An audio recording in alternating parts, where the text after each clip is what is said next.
this is an avenue for fraud that did not exist prior to this law.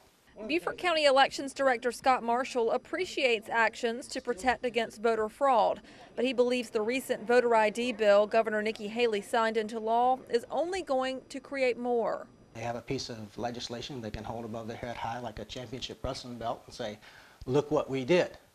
But the particular mechanics of it leave a lot to be desired. What the bill lacks, he thinks, is a requirement for the registered address and the ID address to match before the voter can move on.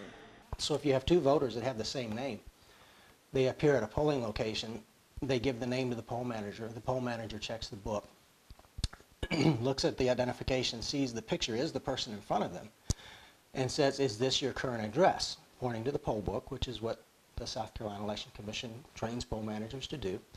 The voter says, yes, that's my address. And then the voter votes on the machine, and then when the real person comes to the poll, who actually lives at that address in the poll book, they're recorded as already having voted.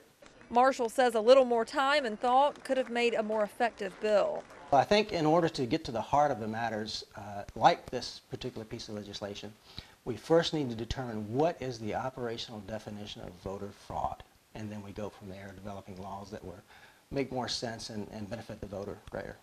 Holly Bounds, WSAV News 3.